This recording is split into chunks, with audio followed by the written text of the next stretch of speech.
Hai, kalau tinggal mah. Orang Level yang tidak bisa mereka capai. Melihat Nyonya Su, wajah Zhao Yuexiu seketika berubah dan segera membawa anak-anaknya ke ruang tamu. Di ruang tamu Nyonya Su memakai congsam dengan rambut disanggul ke atas, membuatnya terlihat elegan dan lemah lembut. Melihat Zhao Yuexiu dan Qi Yan yang sedang terlihat kesal, Nyonya Su langsung meletakkan cangkir tehnya dan bertanya dengan senyuman, "Ada apa dengan kalian? Siapa yang membuat kalian tidak senang begini?" Mengingat kejadian itu lagi membuat kepala Zhao Yuexiu serasa ingin meledak saking kesalnya. Kalau bukan karena orang-orang aneh kenalan Qi Gui tadi, Zhao Yuexiu pasti tidak akan dipermalukan di depan umum seperti tadi. Qi Mingkun tidak bisa menahan mulutnya untuk berbicara, siapa lagi kalau bukan kakakku yang sangat baik itu. Mama jelas-jelas sedang memperhatikan, tapi malah dipermalukan sebagai seorang yang suka mengurusi urusan orang lain di depan semua orang oleh teman-temannya kakak. Mendengar itu wajah Nyonya Su mendingin. Qi Yan menarik lembut lengan Qi Mingkun, "Jangan begitu, dia selama hidup dengan nenek di desa tidak terkontrol, jadi dia pasti tidak terbiasa diatur-atur begitu, bisa dimaklumi."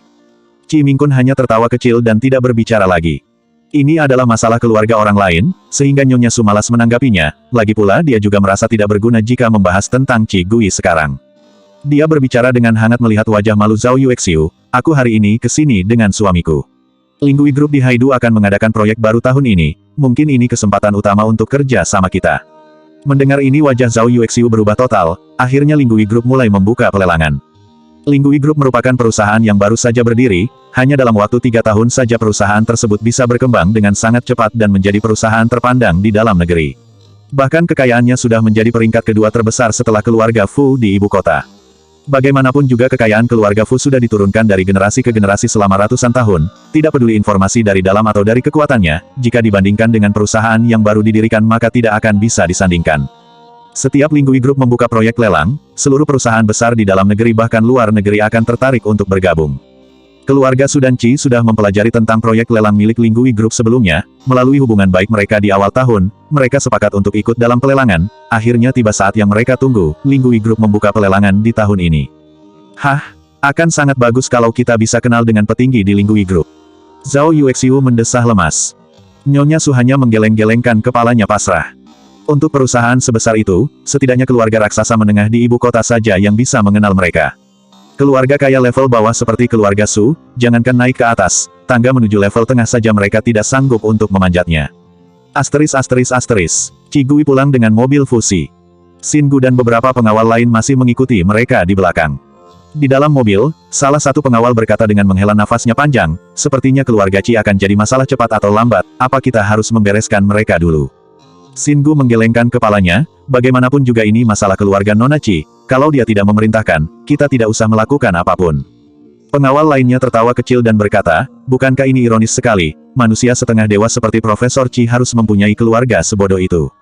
Keluarga Qi, jika mereka merasa jengkel kepada Qi Gui, mereka hanya bisa berbicara buruk tentangnya."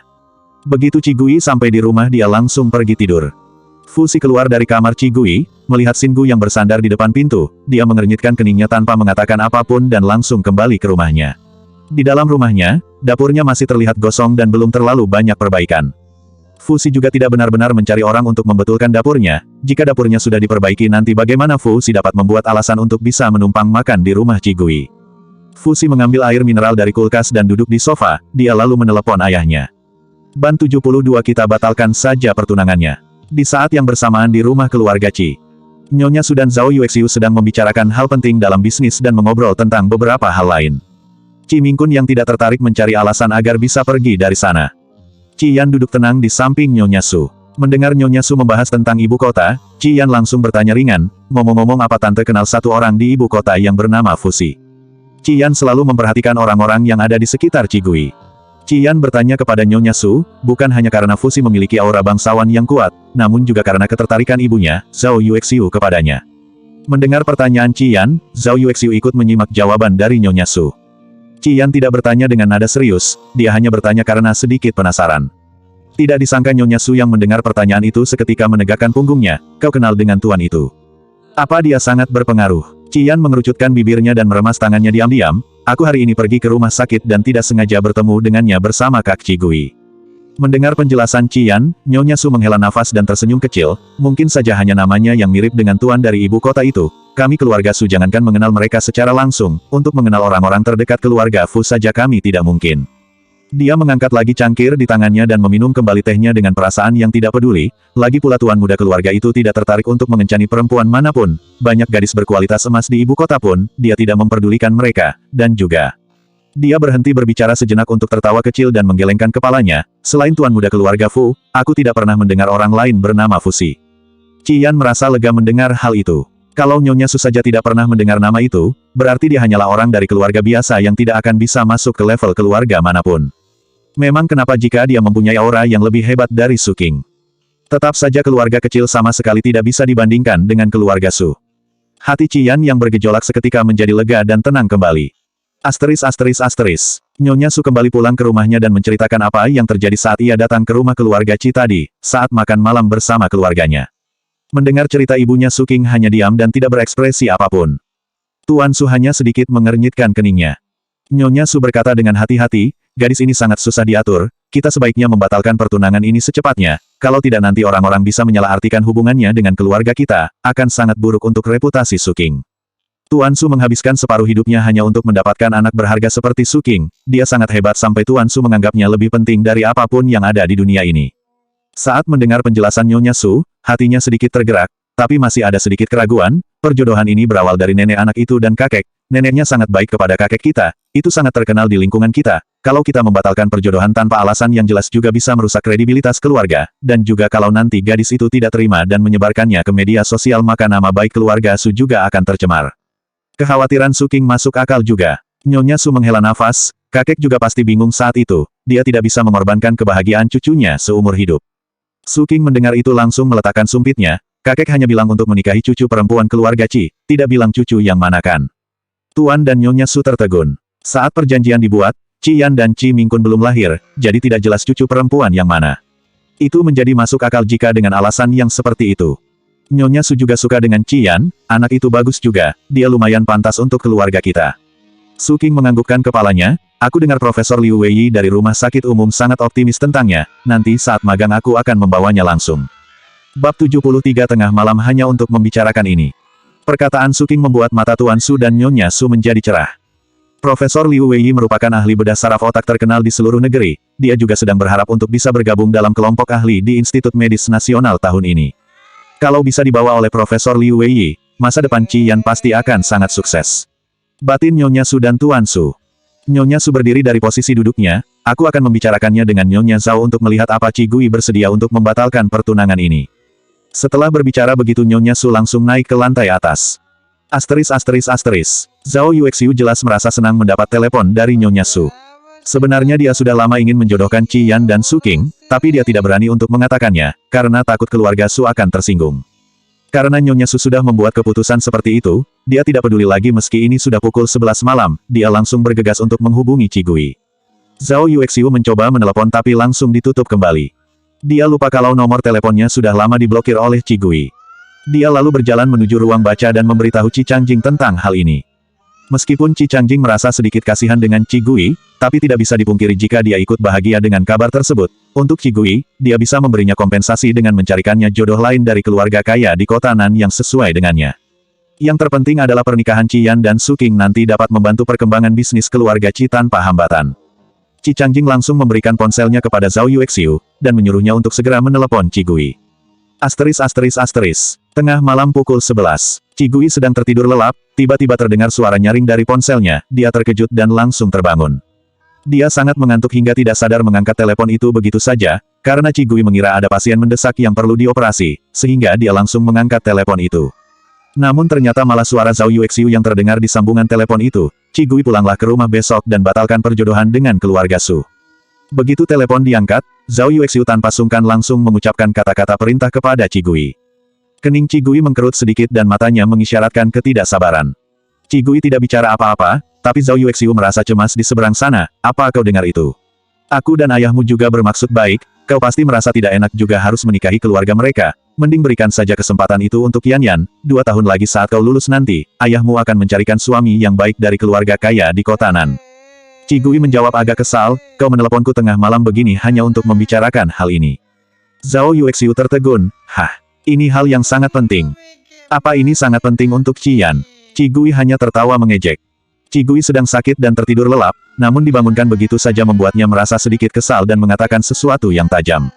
Mendengar jawaban dari Gui, Zhao Yuexiu terkejut, dia akhirnya marah, kita semua satu keluarga, kalian semua sama pentingnya, kalau Qian memiliki masa depan yang bagus bukannya kau sebagai kakaknya juga bisa mendapat keuntungan. Gui menunjuk Xiao Gui untuk mengambilkannya segelas air, dia lalu meminum air itu dan mengusap acak wajahnya, aku sebenarnya tidak mau membahas ini.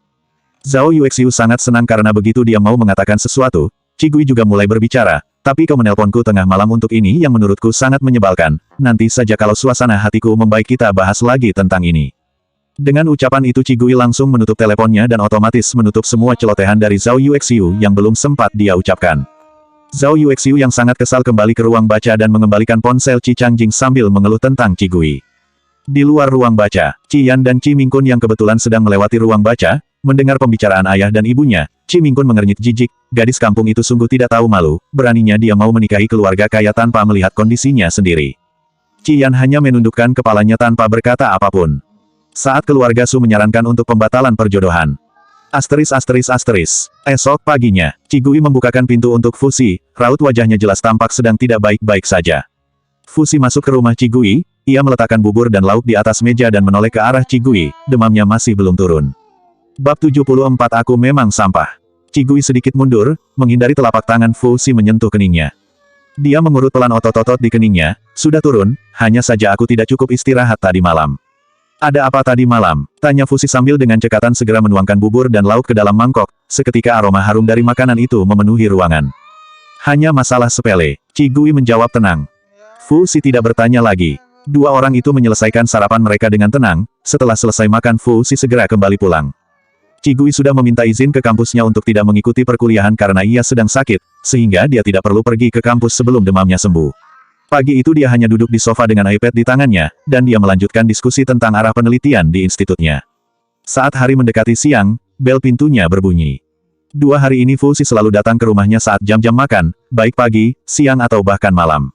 Dia datang ke rumah Gui untuk membawakan makanan dan mengingatkannya supaya tidak boleh sampai terlambat makan, sehingga dia tidak berpikir panjang dan langsung menyuruh Xiao Gui untuk membukakan pintu. Tidak berselang lama, terdengar suara tangisan dari arah pintu, Profesor Qi. Gui tertegun, dia segera mendongakkan kepalanya, dia melihat sesosok pemuda dengan perawakan yang baik, sedang menangis di depan pintunya sambil memegang satu botol jus buah di tangannya.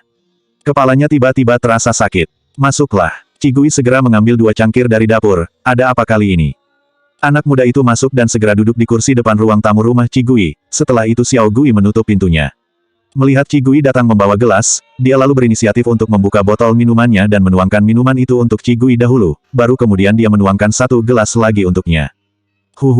Dia lebih memilih jus buah daripada wine, ketika sudah dirasa cukup, dia lalu mulai berkata dengan getir, aku tidak bisa menyelamatkannya, menurut Anda, operasinya berhasil, tapi kenapa dia masih tidak selamat? Gui tidak menjawabnya. Pemuda itu kembali menuangkan jus ke dalam gelasnya dan lanjut menangis. Anda tidak tahu, dia masih kecil, saat dia mau masuk ke ruang operasi dia masih tersenyum padaku dan memanggilku, kakak, tapi aku tidak bisa menyelamatkannya. Aku memang sampah. Aku tidak pantas jadi dokter. Gui hanya diam dan membiarkan pemuda itu meluapkan isi hatinya. Di antara muridnya yang lain, Su Wen ini yang paling sentimental dan lemah lembut. Meskipun karakternya seperti ini, itu dapat membuatnya memiliki rasa tanggung jawab yang tinggi terhadap pasiennya, namun kekurangannya juga semakin terlihat jelas.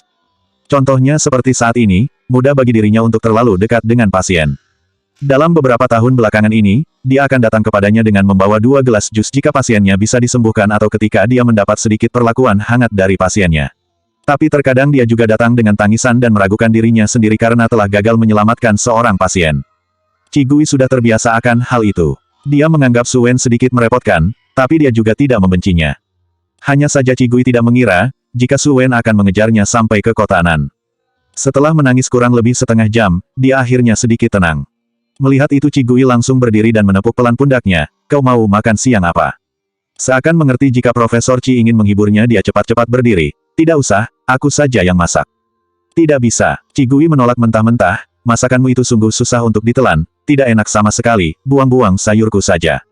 Su Wen terdiam. Dia akhirnya menyerah dan berkata, kalau begitu aku saja yang membeli bahan masakannya. Bahan makananku masih banyak di kulkas. Gui menimpali dingin, kau juga tidak bisa memotong sayur. Su Wen akhirnya hanya bisa duduk diam dan bersedih di sofa. Gui di dapur sibuk memasak dengan Xiao Gui yang membantunya. Su Wen duduk diam di ruang tamu, tidak berani bergerak dan hanya bisa melihat Qi Gui memasak di dapur. Sebenarnya dia juga ingin membantu Qi Gui memilah sayuran, tapi sejak setahun yang lalu setelah tragedi memilah sayuran, itu membuat Qi Gui melarang keras dirinya untuk memasuki dapur. Tepat saat itu terdengar bel pintu rumah Qi Gui berbunyi lagi. "Tolong bukakan pintunya," terdengar suara Qi Gui dari dalam dapur. Oke. Akhirnya Su Wen mendapat tugas yang bisa dia kerjakan. Dengan cepat dia membukakan pintu dan segera menyambut dengan senyuman, "Kemanapun Anda pergi, teman akan." Kalimatnya tiba-tiba terhenti. Di luar pintu terlihat Fu Xi dengan satu tangan di dalam kantong celananya dan satu tangan lagi membawa keranjang belanjaan. Begitu melihat Fu Xi alisnya sedikit terangkat, wajah anggun Fu Xi terlihat setengah tersenyum. Bab 75 Kenapa dia harus datang? Mata Su Wen seketika membelalak, seluruh tubuhnya tersentak seakan disambar petir. Keluarga Su merupakan keluarga menengah di ibu kota, meskipun dia tidak pernah berhubungan langsung dengan Fu Xi, tapi dia tahu banyak tentang Fu Xi yang selalu dipuji oleh semua orang. Di lingkungan Su Wen, Fu Xi sering dibicarakan sebagai seorang lelaki dengan wajah lembut dan tampan, tetapi memiliki hati yang lebih gelap dibandingkan tinta hitam, yang tidak segan mengambil nyawa seseorang di tengah percakapan dan tawa, dan itu bukanlah sebuah metafora belaka. Tidak berlebihan jika dia dideskripsikan sebagai seorang iblis. Tapi sekarang, siapa lelaki yang membawa keranjang belanjaan di tangannya dengan wajah yang tampak cerah ini? "Oh, kau sudah datang." Kepala Qi Gui menengok dari dapur, "Cepat masuk, bantu aku potong sayur." Fu Xi melewati Su Wen yang tercengang dan dengan santainya meletakkan belanjaannya di atas meja, tangan panjangnya dengan cekatan menggulung lengan bajunya dan menuju ke dapur untuk membantu Qi Gui. "Dia siapa?" "Teman kerja." Qi Gui mengenalkannya singkat, "Kupas dulu bawangnya." Fu Xi tertawa kecil dan tidak bertanya lebih lanjut. Setelah menyaksikan kejadian di depannya itu, Su Wen menggosok-gosok matanya tidak percaya. Dia sedikit khawatir jika matanya sedang bermasalah hari ini. Bagaimanapun juga, setelah mengucek matanya dia kembali melihat ke arah dapur, di sana ada Fu Xi yang sedang duduk jongkok membantu Qi Gui mengupas bawang dan membuang kulit bawangnya ke tempat sampah. Dia mengupas bawang dengan santai, seperti sebuah giok yang memegang siung bawang putih di jarinya. Gerakan sekecil apapun yang dilakukan olehnya selalu terlihat elegan dan anggun, seperti sedang berpose untuk iklan. Su Wen memiliki perawakan seorang lelaki besar, tidak mungkin Fu Xi tidak melihat dirinya tadi. Saat dia kembali sadar dari lamunannya, dia menyadari apa yang sedang dilakukan oleh Tuan Fu yang sangat dikagumi oleh orang-orang besar di ibu kota. Melihat itu rasanya dia ingin menusuk matanya sendiri. Beraninya dia makan makanan yang dibuat oleh Tuan Fu sendiri. Dia tidak pantas menerimanya. Qi Gui menoleh ke arah Su Wen yang terdiam. "Apa yang kau lakukan di sana? Cepat tutup pintunya." Su Wen yang terdiam hanya bisa menutup pintu dengan tangan bergetar. Saat dia sudah kembali duduk di sofa, dia masih terus kebingungan. Bukannya Tuan Fu bilang kalau dia paling benci dengan Profesor Qi. Kenapa dia sekarang mendatangi Profesor Qi dengan keranjang belanjaan? Dia bahkan menurut dengan Profesor Qi dan mau mengupas bawang. Sebaik anjing Golden Retriever, Su Wen berbicara pada dirinya sendiri. Su Wen masih tidak percaya dan kebingungan, tapi ketika tersadar bahwa dia masih duduk di sofa, dia langsung berpindah dan segera duduk di kursi depan meja. Di dapur ada dua bos besar yang sedang berdiri, mana berani Su Wen duduk santai di sofa begitu saja. Di dalam dapur, Fu Xi melihat ke arah Qi Gui yang sedang meletakkan ikan ke dalam panci, kebukannya masih belum boleh makan makanan berlemak sekarang. Qi Gui menjawab dengan tenang, "Ini untuk teman kerjaku, dia sedang sedih dan butuh dihibur." Mendengar itu Su Wen langsung berdiri dari kursinya. Lalu dia melihat Fu Xi sedang menyapukan pandangannya. Seketika seluruh tubuh Su Wen menjadi tegang, dia merasa seperti ada pisau menancap di lehernya saat itu. Namun belum sempat dia bicara, mata Fu Xi kembali menoleh ke belakang, bibir tipisnya sedikit melengkung, dan dia bicara dengan setengah senyuman, "Kau peduli sekali dengannya." Su Wen terdiam, dia merasa seperti ikan dalam panci itu. Qi Gui tidak menangkap makna sebenarnya dari kalimat Fu Xi, dia hanya menjawab, "Kasihan sekali anak itu, dari tadi menangis sampai aku tidak tega, jadi dihibur saja." Su Wen yang mendengar itu terharu sampai mau menangis. Profesor, Anda baik sekali padaku." Saat dia terharu untuk sesaat, mata dingin Fu Xi kembali menatapnya lagi. Melihat itu Su Wen rasanya semakin ingin menangis, hingga dia tidak mengerti lagi dia harus terharu atau ketakutan. Kenapa dia harus datang, sih? Aura di dapur terasa sehangat musim semi, tapi aura di ruang tamu sedingin musim salju. Di tengah atmosfer aneh itu, makan siang pun siap dihidangkan. Selanjutnya bab 76 Kau kenal aku.